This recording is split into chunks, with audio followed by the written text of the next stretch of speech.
구약 성경입니다. 구약 성경 시편 119편 말씀입니다. 구약 성경 시편 119편, 구약 성경 892쪽쯤이 되겠습니다.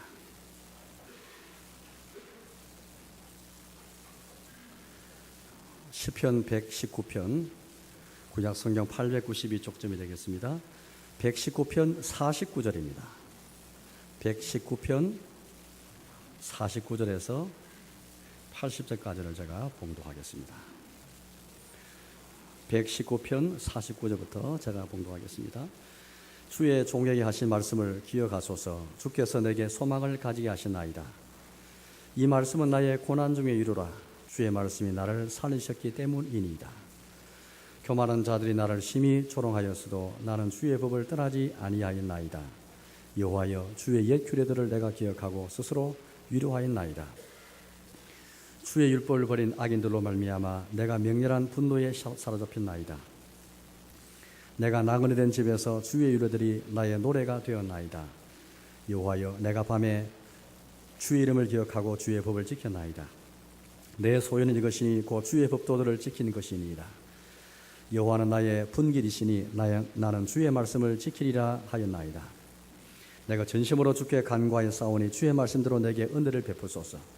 내가 내 행위를 생각하고 주의 정거들을 향하여 내 발길을 돌이켜 싸우며 주의 계명들을 지키기에 신속히 하고 지체하지 아니하였나이다. 악인들의 줄이 내게 두루 얽혔을지라도 나는 주의 법을 잊지 아니하였나이다. 내가 주의 어려운 규례들로 말미암아 밤중에 일어나 주께 감사하리이다. 나는 주를 경외하는 모든 자들과 주의 법도들을 지키는 자들의 친구라. 여호와여, 주의 인자심이 땅에 충만하여 싸우니 주의 율례들로 나를 가르치소서. 여호와여, 주의 말씀대로 주의 종을 선대하시나이다. 내가 주의 계명들을 믿어 싸우니 주의 좋은 명철과 지식을 내게 가르치소서. 고난당하기 전에는 내가 그릇 행하였더니 이제는 주의 말씀을 지키나이다. 주는 선하사 선을 행하시오니 주의 율례들로 나를 가르치소서. 교만한 자들이 거짓을 지어 나를 치려하여 싸우나 나는 전심으로 주의 법도를 지키리이다. 그들의 마음은 살쪄서 기름덩이 같으나 나는 주의 법을 절구하나이다. 고난당한 것이 내게 유익이라. 이로 말미암아 내가 주의 율례들을 배우게 되었나이다. 주의 입의 법이 내게는 천천 금은보다 좋으니이다. 주의 손이 나를 만들고 세우셔 싸우니 내가 깨달아 주의 계명들을 배우게 하소서. 주를 경외하는 자들이 나를 보고 기뻐하는 것은 내가 주의 말씀을 바라는 까닭이니이다. 여호와여, 내가 알거니와 주의 심판은 어려우시고 주께서 나를 괴롭게 하심은 성실하심 때문이니이다. 구하오니 주의 종에게 하신 말씀대로 주의 인자하심이 나의 위안이 되게 하시며 주의 긍휼하심이 내게 임하사 내가 살게 하소서. 주의 법은 나의 즐거움이니이다. 교만한 자들이 그리스로 나를 엎드렸으니 그들이 수치를 당하게 하소서. 나는 주의 법도들을 작은 소리로 읊조리리이다. 주를 경외하는 자들이 내게 돌아오게 하소서. 그리하시면 그들이 주의 증거들을 알리이다. 내 마음으로 주의 율례들을 완전하게 하사 내가 수치를 당하지 아니하게 하소서. 아멘.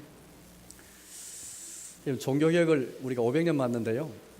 500년을 개념하면서 가장 중요한 종교개혁의 원리 가운데 하나, 세 가지 원리가 있지 않습니까? 하나 이제 구호와 같은데요. 오직 성경, 오직 은혜, 오직 믿음, 이 세 가지 원리인데, 오직 성경의 원리가 정말 중요한 원리입니다. 오직 성경, 오직 하나님 말씀으로 그렇게 모든 것을 판단하고 유일하고 절대적인 법칙은 하나님 말씀밖에 없다, 성경밖에 없다, 그런 고백이 되겠습니다.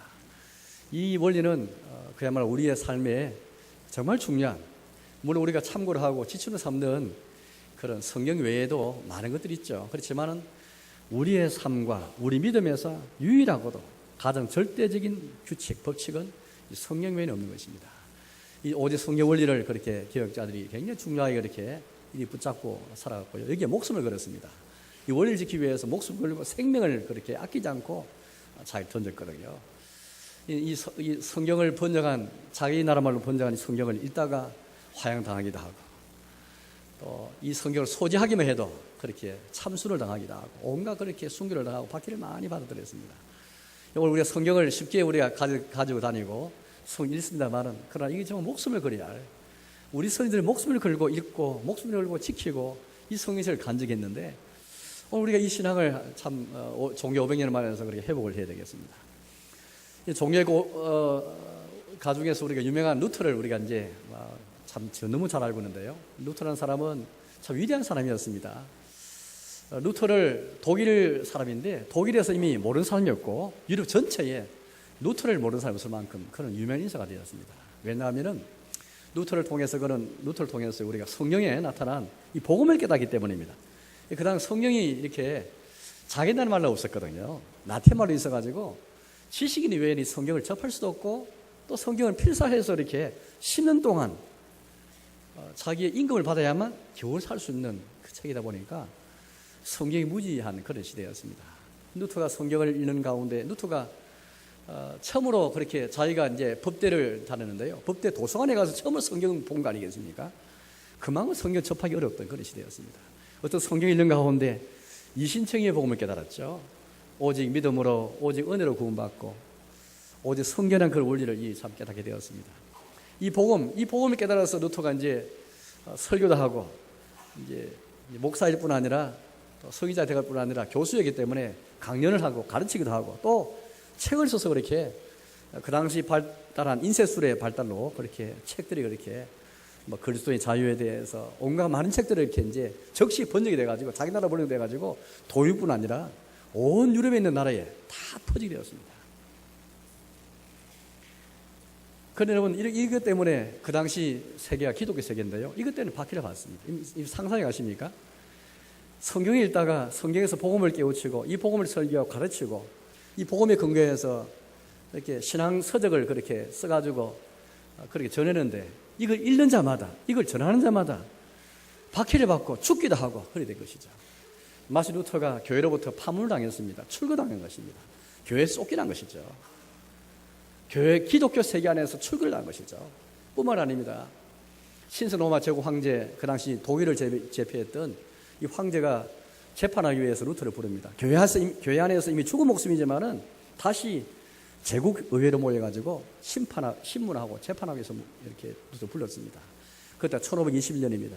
이때 생명 위협을 당하게 되죠.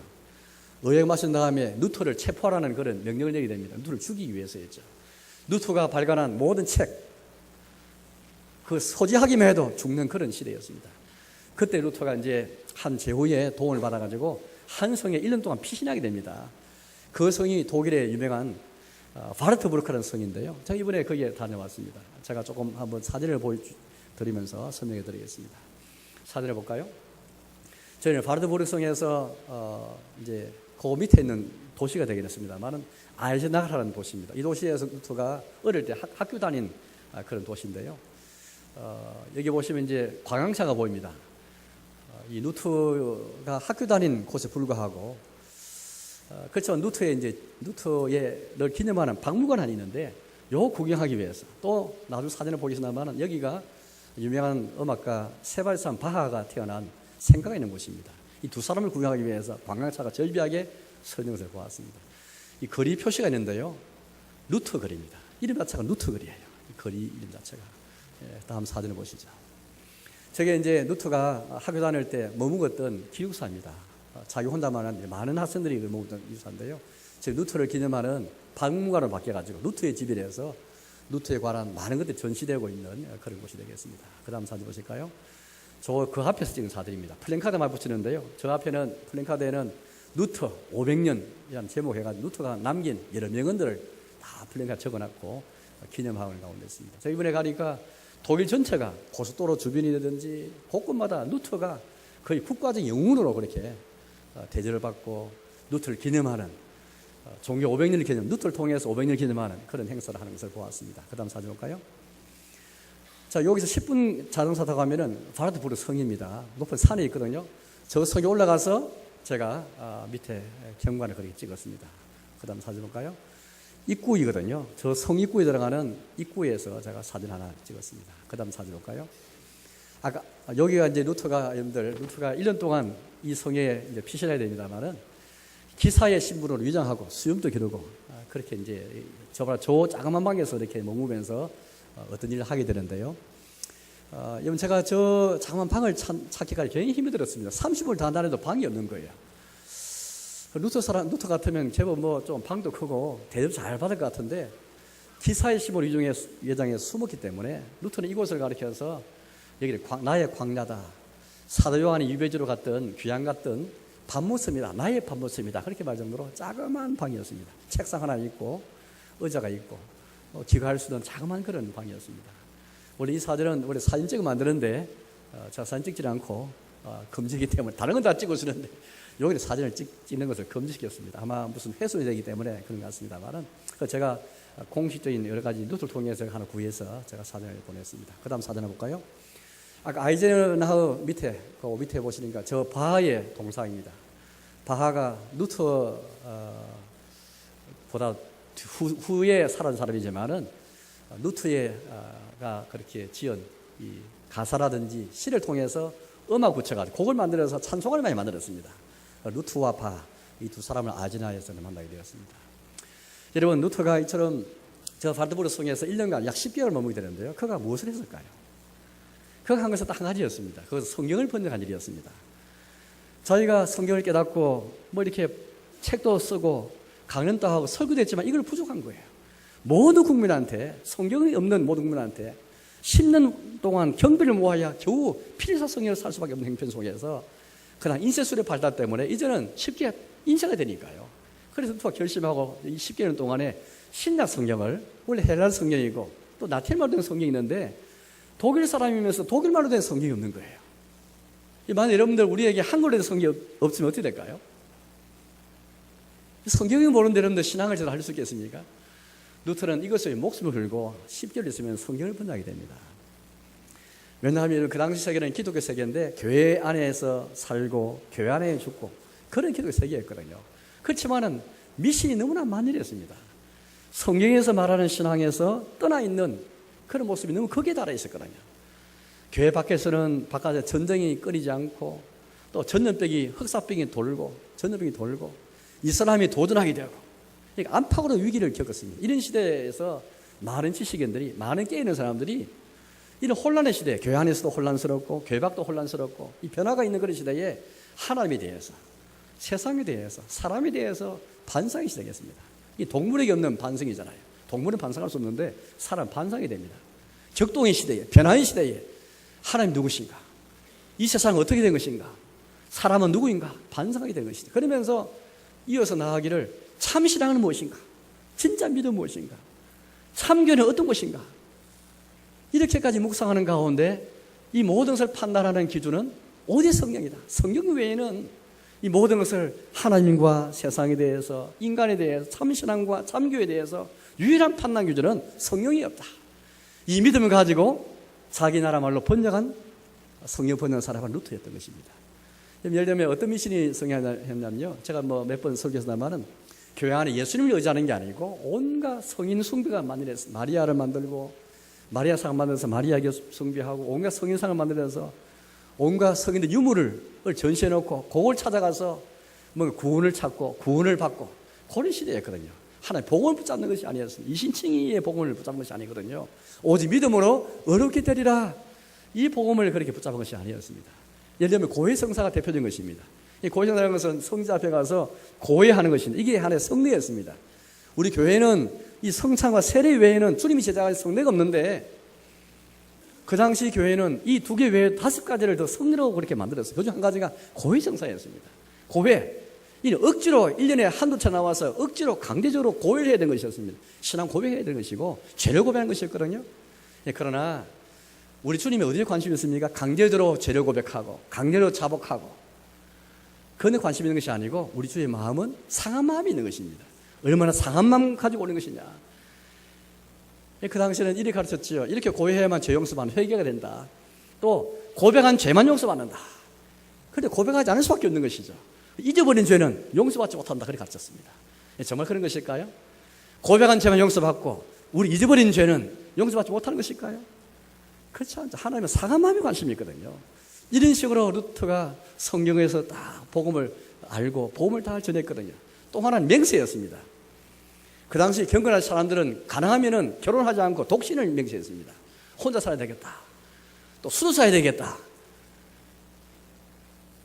그러나 믿음으로 하지 않는 모든 맹세, 모든 소원은 거짓말이다, 무효다, 그렇게 말했습니다. 그래서 수도사 소원한 것, 또 독신으로 소원한 것 책이 필요 없다 가르쳤습니다. 이건 획기적이고 혁명적이었습니다. 그러면서 루터가 이렇게 말했거든요. 우리의 신앙의 개혁은 밖에서부터 시작된 것이 아니고 안에서 시작된 것이다. 하나님 말씀으로 개혁된다. 말씀과 함께 개혁되지 않으면 변화 자체가 목적이 아니고 하나님 말씀으로 개혁하는 것이다, 그렇게 말했습니다. 그러나 그 당시에 같은 개혁을 주장하면서 과격한 사람이 있었거든요. 거기에 대해서 루터가 다 견제를 하였습니다. 루터가 1년 동안 이제 피신하는 동안에 자기가 원래 이제 활동했던 비텐베르크라는 곳에서 루터가 이제 거기 살았지 않습니까? 그곳에 소식이 들려왔습니다. 그러고 나니까 루터가 이 1년 동안 없는 사이에 큰 일이 생겼는데, 예배당마다 다니면서 사람들이, 과역한 사람이 다니면서 성상을 부순다는, 파괴한다는 소문이 들리기 시작했습니다. 마리아상, 베드로상, 지금의 천주교 성당에 들어가면 상들이 많지 않습니까? 조각으로 만든 거 다 부수는 것이었습니다. 혼란이 빠지게 되었습니다. 이게 뭐가 진실일까? 뭐가 옳은 것일까? 루터가 편지를 보냅니다. 진실한 개혁은 말씀의 회복이지 개혁 자체가 목적이 아니고 하나님 말씀을 회복하는 것인데, 하나님 말씀을 통해서만 오직 믿음의 원리, 오직 은혜의 원리, 이걸 그렇게 우리가 깨닫게 되는 것인데, 하나님 말씀이 먼저 중요하다. 먼저 여러분의 마음에서 성상을 제거하십시오. 그런 다음에 교회당에서 성상을 제거하십시오. 유명한 그 루터가 이런 말을 하겠습니다. 우리 생각할 때는 우리 마음의 우상을 보는 것보다도 눈에 밖에 보이는 우상을 더 보기 싫거든요. 루터는 그걸 다 금지시켰습니다. 눈에 보이는 우상이 중요한 게 아니고 눈에 보이지 않는 마음의 우상을 먼저 제거하십시오. 그런 다음에 예배당에 있는 성상을 제거하라. 제가 예전에 그 칼빈의 같은 이제 개혁가 중에서 칼빈의 말을 소개한 적이 있는데, 칼빈도 그렇게 말했지 않습니까? 우상을 만드는 공장은 바로 내 마음이 있다, 그렇게 말했습니다. 많은 상을 만들고 조각 만들고 우상 세우는 게 아니고 먼저 우리의 마음이 우상을 만들 공장이다. 우리 마음 우상을 가득한데 눈에 보이는 당우상을 자르고 눈에 보이는 부두상을 자르고, 이게 중요한 게 아닌 거죠. 개혁은 이처럼 안에서부터 시작되는 것이고, 말씀의 회복이, 성경의 회복과 설교의 회복이 바로 진짜 개혁의 중심에 있다, 그렇게 말했습니다. 루터가 왜 이렇게 성경의 목숨을 걸고 성경을 번역하고 또 이제 오직 성경 원리를 지키기 위해서 왜 목숨을 건 것일까요? 바로 이것 때문인 것입니다. 바로 성경의 원리, 오직 성경 속에서 우리를 구원하고 우리를 어렵게 하는, 오직 은혜로 구원받는, 오직 은혜와 오직 믿음으로 이 신앙을 발견하셨기 때문에 성경 번역에, 또 루터뿐만 아닙니다. 많은 기획가들과 많은 신자들이 성경을 갖고 있다가, 성경을 읽다가 목숨을 그렇게 빼앗기기도 하고 성교당하게 했던 것입니다. 오늘 우리가 종교 500년을 맞아서 우리의 교회에, 우리 자신에게 어떤 원리를 고소해야 되겠습니까? 이러면 우리에게 뭐가 부족한 것일까요?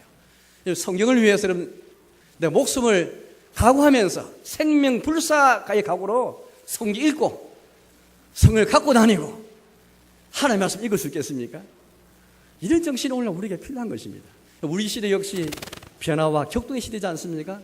4차 혁명이 시작되면서 안팎으로, 국내 안팎으로 그렇게 지금 많은 격동과 혼란이 있는 시대인데요. 이런 시대에 우리는 하나님에 대해서, 세상에 대해서, 인간에 대해서 우리는 반성하면서 참 신앙이 무엇인가?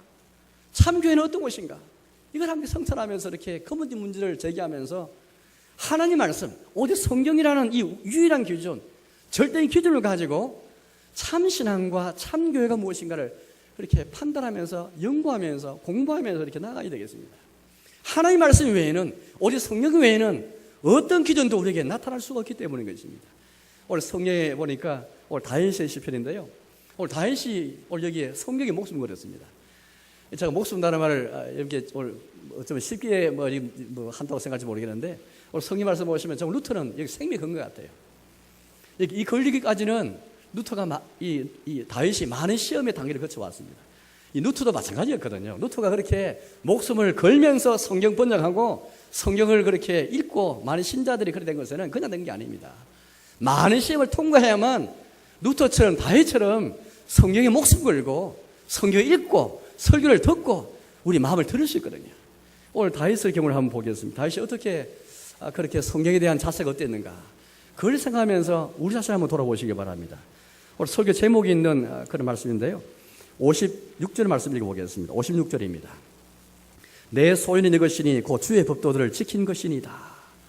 여러분, 오늘 다윗은 내 소유는 이것이다 하면서 하나님 말씀 지킨 것, 이게 법도, 규례, 율례 이런 표현들은 다 같은 성경을 가리키는 또 다른 말들입니다. 우리 같은 내용이지만은 다른 말로 이렇게 좀 쓰는 것은 그 뉘앙스이기 때문에 하는 것인데요. 각기 좀 차이는 있습니다. 그러나 어쨌든 다 같은 내용, 성경을 가리키는 말들인데요. 여기 보니까 주의 법도란 말이 나오는데 성경을 가리킵니다. 루트의 소유는 다윗을 말하는 나의 기업, 나의 재산은 다른 게 아니고 의리의리하는 그 집도 아니고 땅도 아니고 내 가족도 아니고 내 가족보다도 내 집보다도 내 직장보다도 더 중요한 재산은 정말 나의 기업은 하나님의 법을 지킨 것이다. 이렇게 고백했습니다. 여러분, 여기에 이게 그가 인도가 같으면 이 다윗이 목숨 건다고 말할 수 있지 않겠습니까? 그것뿐만 아니죠. 더 위에서 말씀 또 함께 보겠습니다. 62절을 읽어보겠습니다. 62절입니다.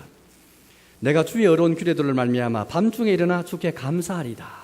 하나님의 규례가 너무 어렵다고 그렇게 이제 생각되니까 밤중은 우리가 조용해지고 혼자 그렇게 맞닥뜨린 시간 아니겠습니까? 가장 솔직해지는 시간입니다. 이런 시간에 참 감사가 이 다윗에게서 나오게 된 것인데요. 주의 어려운 규례를 말미암아 밤중에 일어나 주께 감사하리다. 하나님 말씀 때문에, 우리 주님의 말씀에 너무 어려운 것 때문에 감사가 이렇게 뒤에 나오게 되는 것입니다. 뿐만 아닙니다. 저 뒤에도 그런 말씀이 계속 나오는데요. 69절을 읽어보겠습니다. 69절입니다. 교만한 자들이 거짓을 지어 나를 칠하여 싸우나 나는 전심으로 주의 법도들을 지키리다.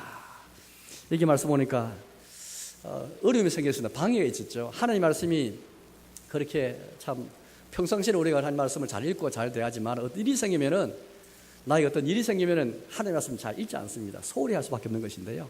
루트는 이 다윗 어떤 게 뭡니까? 교만한 자들이 나를 치고 거짓을 만들어가지고 뭘 하는지라도 흔들리지 않습니다. 흔들리지 않고 나는 전심으로 더 마음을 다해서 마음 요동치 않고 전심으로 주의 법을 지킨다. 이 시험을 통과해, 여러분들. 이 시험을 통과해야만 하나님 말씀에 목숨 거는 것입니다. 교만한 자들이 나를 와서 걸고 넘어져도 하나님 말씀 지키는 것에 내가 요동치 않아야 그 다음에 이러면 그 다음 단계 올라가서 우리가 좀 더 높은 그런 어려운 시련이 와도 주의 말씀 떠나지 않거든요. 70절을 읽어보겠습니다. 70절입니다. 그들의 마음은 살쪄서 기름덩이 같으나 나는 주의 법을 즐거워하나이다. 하나님 말씀을 떠나 있는 아기들을 보니까 늘 살쪄 있고 기름덩이밖에 없거든요. 부럽습니다. 그렇지만은 그럴지라도 주의 법을 내가 즐거워하나이다. 하나님 말씀을만을 즐거워하는, 하나님 말씀이 나의 즐거움의 대상인가? 하나님 말씀이 즐거움의 대상이 되어야만 거기에 목숨 걸고 생명을 불사하셨죠. 그런 일인 것입니다. 74절입니다. 내가 주의 말씀을 바라는 까닭이니이다. 주의 경외하는 자들이 나를 보고 기뻐하는 것은 내가 주의 말씀을 바라는 까닭이다. 하나님 말씀을 그렇게 바라는 그 소망에 대해서, 하나님 말씀을 기다리고 바라는 것에 대해서 이야기하고 있습니다. 77절을 읽어보겠습니다. 주의 긍휼이 여기심이 내게 임하사 내가 살게 하소서. 주의 법은 나의 즐거움이니이다. 마찬가지입니다. 하나님의 말씀만이 나의 즐거움이다. 그렇게 말한 것이죠. 79절입니다. 교만한 자들이 그리스로 나를 엎드려 서니 그들이 수치를 당하게 하소서. 나는 주의 법도들을 작은 수로 엎드리리다. 그 외에도 또 많은 말씀드리는데 51절에 보겠습니다. 51절입니다. 교만한 자들이 나를 심히 조롱하였어도 나는 주의 법을 떠나지 아니하이나이다. 이런 조롱이 와도 하나님 말씀에 대해서 자세가 흔들지 않는 것이죠. 여러분, 우리가 하나님 말씀 읽고 성경 읽는데 평소는 잘 읽는데 문제 생기면 성경 잘 읽지 않고 우리 마음 흔들 때 많잖아요. 요 시험 통과해 여러분들, 어디 성경 원리가 내 가운데 살아있고 많은 믿음의 선진들처럼 성경을 가지고 성경 읽는 것 때문에 목숨과 맞추게 되는 것입니다. 54절입니다. 내가 나그네 된 집에서 주의 율례들이 나의 노래가 되었나이다. 다윗의 경우는 하나님 말씀 때문에 집도 쫓겨나고 고향도 쫓겨나고 가족과 그렇게 생이별하게 된 경험이 있습니다. 나그네 되었잖아요. 나그네 된 집에서 원망하는 게 아니고 그곳에서 하나님의 율례가 자기의 노래가 되었다.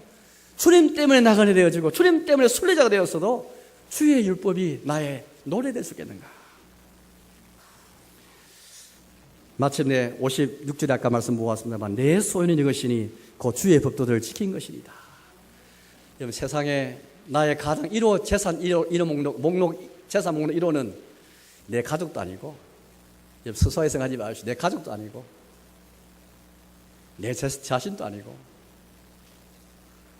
우리의 땅도 아니고 다 우리 물질이 아닙니다. 하나님 말씀 지키는 것, 여기에 내 소유가 있고 내 기업이다.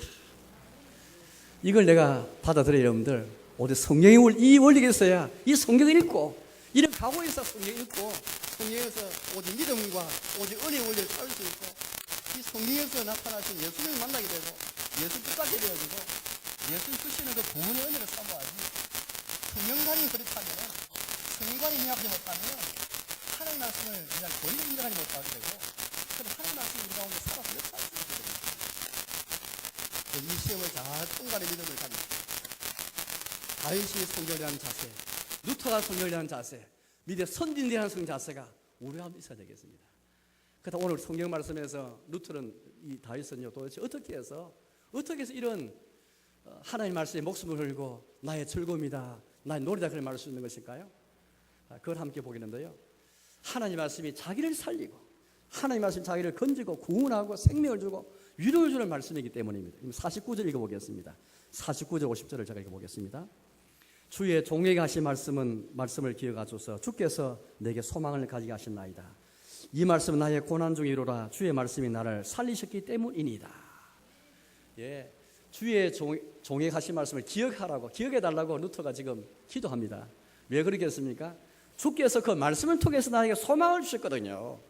소망이 없이 살아가는 그에게 주님이 이 말씀을 통해서 그에게 소망을 주시고, 고난 중에 이루라, 고난이 주어졌지만은 그의 죄 때문에, 이런 이유 때문에 고난이 주어졌다 할지라도 고난 중에 위로가 주셨는데 주께서 자기를 살리셨기 때문이다. 우리 주님이 이 말씀을 통해서 그에게 생명을 주시고 죽은 자와 같은 그런 형편 속에서도 그를 살리시고 일으키시고 회복을 주시고 치료를 주시고 생을 주신 것이죠. 여러분, 우리 인생에서 정말 나에게 참 위로가 되고 진정한 위로를 주고 참 소망을 주고 참 생명을 주는 분이 계시다면 우리 구주 외에 누가 있겠습니까? 우리 예수님 외에 누가 있겠습니까? 예수님만이 우리에게 참 소망이 되시고, 우리가 살아서나 죽어서나 예수님만이 우리 위로가 되시고, 예수님만이 십자가의 은혜로 우리를 살리시는 분이기 때문에 그 주님이 주신 그 말씀을 우리가 붙잡는 것이 아니겠습니까? 오늘 다윗이 오늘 이런 고백하게 된 것, 이렇게 하나님 말씀을 붙잡고 하나님 말씀에 생명을 다하게 된 것은 이런 이유 때문인 것입니다. 하나님 말씀이, 더 정확히 말하면 주님께서 자기의 말씀을 통해서 다윗을 살리시고 다윗을 건지고 소망을 주고 고난 중에 위로를 주시기 때문에, 그래서 이 말씀이 내 소유다, 내 재산이다, 그걸 고백이 된 것입니다. 네, 그렇습니다. 여러분, 하나님께서는 우리 예수님이 십자가에 죽으시는데요, 우리가 성찬에 나와서 이것을 기념할 텐데, 이 주님이 십자가에 죽으신 것은 다른 이유가 없습니다. 우리를 구원하기 위해서이지 않습니까? 이제 주님이 십자가에 죽으시게 이루신 그 구원이 어떻게 나에게 주어집니까? 자기의 말씀을 통해서, 성령께서 말씀을 통해서 이 구원을 날마다 우리에게 주기 원하시거든요. 이 구원은 막연하거나 그런 구원이 아니고 구체적인 구원이고, 과거에 끝난 구원이 아니고 지금도 이어지는 구원입니다. 죄 사함으로 시작된 구원이지만 날마다 주님 우리에게 구주가 되기 원하시고 이 구원을 주기 원하시는데, 지금도 자기의 말씀을 읽는 자에게, 말씀을 듣는 자에게, 설교 듣는 자에게 주님 이 말씀 통해 찾아오시고 임재하시고 이 말씀 통해서 우리를 살리시고 소망을 주고 우리에게 구원을 주시고 위로를 주기 원하시거든요. 다른 게 구원이 아닙니다. 하나님께서 우리를 위로하시고 우리를 살리시고 생명 중의 구원이죠. 날마다 우리는 말씀 읽을 때에 이 주를 만나게 되고 구원하신 주를 만나게 되고 이 주를 통해 주시는 구원을 우리가 얻게 되는 것이거든요. 따라서 여러분들, 우리 하나님의 말씀을 소홀히 해서는 안 되겠습니다. 하나님의 말씀을 소홀하는 것이고, 이 말씀을 통해서 임재하신 주님을 소홀히 하는 것이고, 성찬을 소홀하는 것은 이 성찬 떡과 잔을 통해서 주님이 십자가의 초기까지 우리 구원을 위해서 주님이 우리를 찾아오시고 이 구원의 은혜를 우리에게 주기 위해서, 이 구원의 은혜를 다시 새롭게 하기 위해서, 이 구원의 은혜를 더 경고하기 위해 찾아오시는 주님을 박대하는 것이고 소홀히 하는 것이, 냉대하는 것입니다. 하나님 말씀 읽을 때마다 말씀을 통해 찾아온 주님을 우리가 믿음으로 우리 영접하고, 또 그 말씀을 통해서 이런 주님을 알아가고 주를 배워가고, 말씀을 때 주님이 주기고 나서 구원의 은혜를 우리가 힘입어야 되겠습니다. 그래서 날마다 우리의 짐을 지시면서 날마다 우리의 구주 되신 주님을 우리가 만나고 그것으로 구원의 은혜를 받아야 찬송이 나와 감사가 나오고 경배가 나오는 것이거든요. 교회 안에 우리가 설교와 이 성찬과 세례를 왜 기억이냐면은 설교와 성찬과 세례는 누가 설교하든 간에 누가 성찬과 세례를 베푸든 간에 상관없이 주님이 공적으로 교회에 객관 주신 은혜 방편은 설교와 성찬 세례입니다. 그래서 교회 밖에 들을 구원이 없습니다. 왜 교회 안에만 구원이 있습니까? 교회 안에 하나님의 말씀을 설교하는 것이 있고 성찬 세례이기 때문이죠. 우리 주님은 구원의 주님은 우리를 구원하시기 위해서 우리를 살리고 소망 주기 위해서 위로 주시기 위해서 지금도 설교를 통해서 성찬을 통해서 우리에게 임재하시고 찾아오시고 우리 살리시고 건지시고 위로 주기 원하시는 것입니다. 따라서 우리가 설교를 경시하는 것은 성찬을 경시하는 것은 사적으로 이용하는 것은 우리 주님을 멀리하는 것이고 주님의 구원을 멀리하는 것이고 주의 구원에서 떠나는 것입니다. 이어서 여러분들 이렇게 주님이 우리의 구원의 주님이시고 말씀 통해 구원하기 원하신다면 어떻게 하라면 어떻게 이 말씀을 읽을 때 그렇게 내가 이 주님을 알아가게 되고 이 주님의 구원을 내가 그렇게 받게 되는 것일까요? 칼빈이 오늘 이 시편 119편을 강의하면서 이런 말을 했습니다. 왜 하나님 말씀이 나를 살리지 못하는가? 왜 하나님 말씀이 나를 구원하지 못하는가? 다른 사람은 다 이 구원을 받다 말하는데 왜 하나님 말씀이 나에게 유료되지 못하는가? 그 이유에 대해서 말했습니다. 바로 그것은 하나님 말씀을 나에게 적용하지 못해서이다. 49절, 50절 말씀 보시면은 전체 말씀 다 그렇습니다만은 1인칭이 굉장히 많이 나옵니다. 너희도 아니고 우리도 아니고 1인칭이 굉장히 많이 나오면 49절을 보시면 이렇습니다. 주께서 내게 소망을 가지게 하셨나이다. 50절은요. 나의 고난적 위로라 나를 살리시기 때문이니다. 우리 교회 안에 가운데 있지만 하나님은 우리 각자를 만나주시고 나를 살리시고 나에게 소망을 주시고 설사 우리 교회 안에 지체를 할지라도 나 각 개인이 믿음으로 그렇게 말씀 듣지 않으면은 하나님 말씀이 그를 살릴 수가 없는 것이죠. 하나님 말씀을 왜 하나님 말씀이 나를 살리지 못합니까? 왜 말씀 나에게 위로하지 못합니까? 그것은 칼빈이 말한 것처럼 나에게 정의하지 못하기 때문에 두 번째는 그 말씀이 나의 삶에 뿌리를 못 내리기 때문입니다. 그럼 어떻게 말씀에 뿌리를 내릴 수 있을까요? 세 가지입니다. 첫째는 하나님 말씀 묵상하는 것입니다. 78절을 읽어보겠습니다. 78절입니다. 교만한 자들이 거짓으로 나를 엎드러뜨렸으니 그들이 수치를 당하게 하소서. 나는 주의 법도들을 작은 소리로 읊조리리라. 다윗은 고난 중에도 하나님 말씀 법도를 작은 소리를 계속 엎드렸습니다. 한 번만 엎드리는 게 아니고 이게 묵상인데요. 한자로 묵상이라는 말은 묵자가 들어가니까 조용하게 소리 없이 한다 생각하는데 그게 잘못된 것이고요. 읊조리는 것입니다. 작은 소리로 중얼거리는 것이죠. 하나님 말씀을 대하실 때 그 말씀 나에게 적용되어지고 하나님 말씀 나의 삶 뿌리 내리기 위해서는 이거 외에는 없습니다. 하나님 말씀 계속 읊조리고 중얼거리고 묵상이 하지 없으면 말씀이 나에게 적용될 수 없고 뿌리 내릴 수가 없습니다. 왜 하나님 말씀이 나를 살리지 못하고 왜 나를 구원하지 못하는 것일까요? 이 묵상의 과정이 없었기 때문이죠. 그냥 설교 듣고 또 잊어버리고 성경 쉽게 읽어버리고 잊어버리고 그래서 그런 것입니다. 설교 들은 설교의 말씀을 내 읽은 말씀을 내 공부한 말씀을 계속 나의 삶에서 읊조리는 것입니다. 묵상 과정이 필요한 것이죠. 계속 이 말씀을 깨우칠 때까지. 루트가 그런 말을 했습니다. 하나님은 성령 속에서 살아계신다. 성경 안으로 들어가십시오. 성경 안으로 들어가십시오. 성경에 파묻히고 성경을 파고 성경에 묻히시기 바랍니다. 성경에 묻히고 성경에 팔 때까지 계속 엎드리는 것입니다. 모세가 반석을 칠 때까지 물이 나올 때까지 반석을 몽둥이 쳤듯이 계속 하나님 말씀을 묵상하는 것입니다. 두 번째 기도이죠. 이렇게 우리에게 말하고 있는데요. 하나님의 말씀을 계속해서 이제 기도하는 장면이 그렇게 나오게 되겠습니다. 73절을 제가 읽어보겠습니다. 73절입니다. 주의 손이 나를 만들고 세우시사오니 내가 깨달아 주의 계명들을 배우게 하소서. 기도하실 때 우리가 이런저런 기도 가지고 우리가 할 수 있지 않습니까? 그러나 여러분들 성경 읽으실 때에 이런 기도를 가지고 과연 성경을 대하는가? 우리 너무 쉽게 성경을 대하고 너무 쉽게 설교를 대할 때 많습니다. 오늘 다윗은 말하길 내가 깨달아 주의 계명들을 배우게 하소서. 이런 마음 가지고 성경을 대해야 되지. 이런 마음 가지고 성찬에 대하고 설교를 대해야 되지. 주여 내가 깨닫게 해주시오. 주의 일을 배우게 해주시오. 하나님 말씀을 배워야만 하나님 알게 되어져 구원을 입었기 때문에 이런 자세 가지고. 그래서 우리가 그 예배 가운데 대표 기도 가운데 제일 중요한 기도 가운데 하나는 이것입니다. 설교자를 위해 기도하고 회중으로 기도할 때 하나님의 성령이 우리를 조명해 주시고 말씀 깨닫게 해주시고 말씀 배우게 해달라고. 오늘 많은 사람이 이 기도하지 않습니다. 우리의 삶 가운데 이 기도하지 않는 거예요.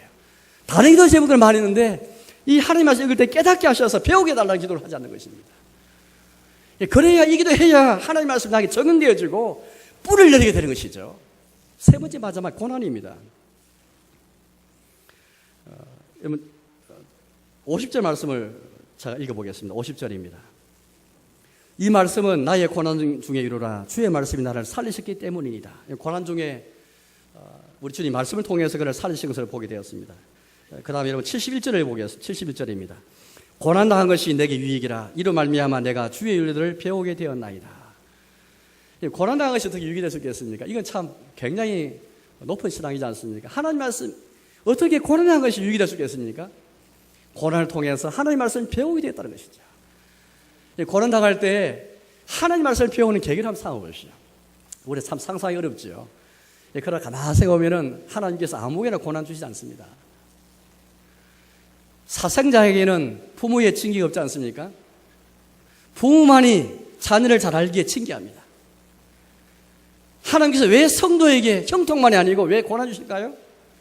유익을 주기 위해서입니다. 하나님 말씀 배우기 위해서인데 형통한 건 너무 불하지 마십시오. 왜? 그게 잘못하면 하나님이 내버려 두시면은 주님의 심판 가운데 내버려 두시면은 가만히 두시는 거예요. 고난도 주시지 않습니다. 그럼 왜 성도에게 고난 주십니까? 그것은 고난을 통해서 하나님 말씀을 배우게 하기 위해서 유익을 주시기 위해서 주시는 것입니다. 하나님 우리 아버지 되시기 때문에 주시는 것이거든요. 그렇다고 여러분들 고난 중에서도 하나님 말씀을 묵상하고 어떻게 이 고난 가운데 하나님 말씀을 배울 수 있겠는가? 어떻게 이 고난이나 유익이 될 수 있겠는가? 그렇게 해서 이런 과정을 통해서 말씀이 나에게 적용되어지고 말씀이 나의 삶에 뿔을 내리면서 그 말씀이 나를 살리고 나에게 소망을 주고 이 말씀이 나를 그렇게 위로할 수 있는 것입니다. 이제 말씀에 떠나겠습니다. 사랑하는 교회 여러분, 우리는 하나님 말씀 어떻게 되어야 되는가? 어떻게 설교되어야 되는가? 어떻게 성찰되어야 되는가 하는 말씀 함께 보았습니다. 오직 성경의 원리, 성경에 목숨 걸고 성경의 생명을 불사하면서 내려놓는 이 믿음, 이게 종교학과의 정신이 우리에게 필요한 것입니다. 우리의 교회가 우리 자신이 오직 성경의 원리를 가지고 하나님의 말씀을 귀히 여기면서 말씀을 통해 주를 만나고 주를 뵙고 주를 알아가고 주 주시는 위로와 고난과 구원을 받는 저와 여러분 삶이 되시기를 주님의 이름으로 축복합니다.